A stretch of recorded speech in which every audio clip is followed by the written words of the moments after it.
Hey, listen to me for a second. You've been carrying it for long enough. It's time to put it down.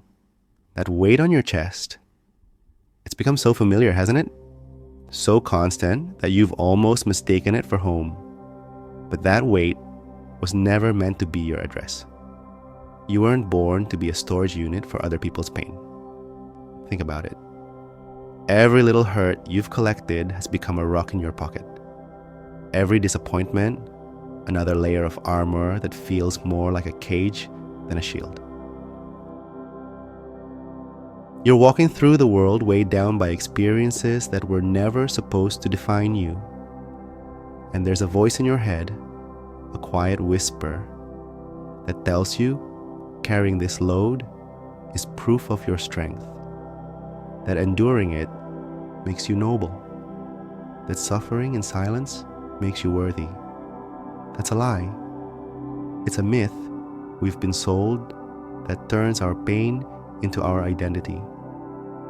Let's spend some time together today and dismantle that myth.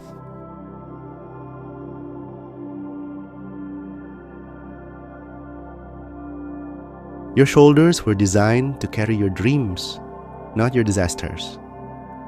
Your heart was meant to pump love, not stockpile wounds. And your mind was created to explore possibilities, not to replay tragedies on a loop. But here you are, the reluctant curator of a museum filled with everything that's ever gone wrong, the silent guardian of ghosts that should have been laid to rest a long time ago. This weight, it's sneaky. It doesn't arrive all at once. It's the small comment from a teacher in third grade that made you feel you weren't smart enough. It's the way you had to become the mature one in your family way too young. It's the unspoken expectation at your first job that you had to work twice as hard just to be seen. Each one is just a pebble, but you pick them up one by one and put them in your backpack. And before you know it, you're hiking a mountain you never even chose to climb. We're taught to praise this. We call it resilience. We call it having grit. Social media is filled with the gospel of the grind, the hustle, the idea that burnout is just a stepping stone to success. We've confused tolerance for love. We've confused caring with caring. But the heaviest things in your life, they aren't trophies. They aren't proof of your character. They're just heavy.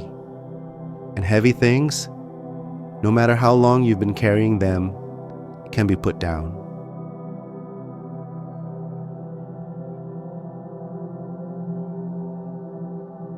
So let's do a little audit. The stories you tell yourself about why you have to carry all this, let's hold them up to the light for a second. How many of them were actually written by you? Some of that pain might belong to your mom, who never learned how to set down her own burdens. Some of that fear might belong to your dad, who mistook anxiety for being prepared.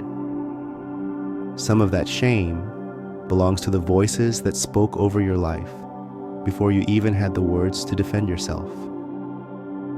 You absorbed it all because you were taught that love meant taking on someone else's suffering, that caring meant carrying their load, that healing others was more important than healing yourself.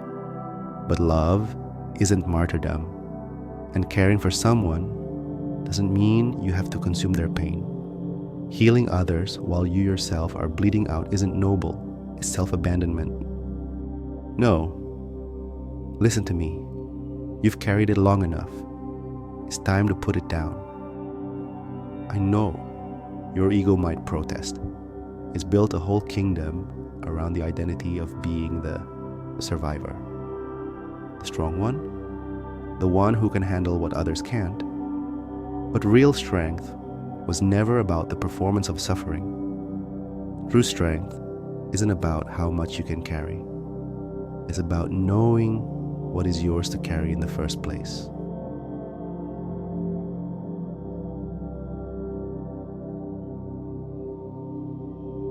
That guilt that bubbles up when you even consider letting go, that's not your voice. It's the echo of everyone who benefited from you being weighed down.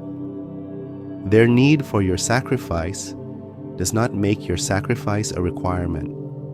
You are not obligated to set yourself on fire to keep others warm. The child inside you who learned to carry all this, they did what they had to do to survive.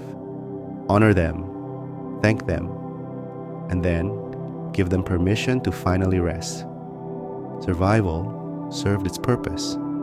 Now it's time to live. Imagine just for a second what your body would feel like without that weight, that lightness you might be afraid of. It isn't emptiness, it's spaciousness. It's space for joy, for dreams, for love that doesn't have to prove itself through sacrifice. Letting go doesn't happen all at once.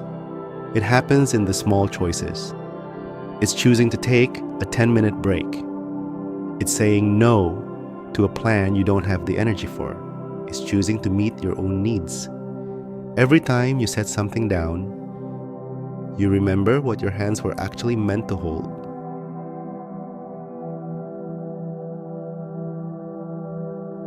The most radical thing you can do is to fill your own cup first, to choose yourself first. This isn't selfish, it's necessary. The world will not fall apart when you stop holding it up. And you will finally find out who you are when you're not constantly carrying, fixing, and bracing for impact.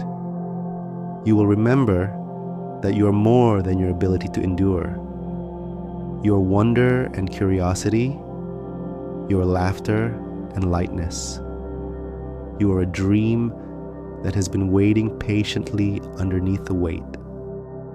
So, listen to me one last time. You have carried it long enough. It's time to put it down. Feel that weight leave your shoulders.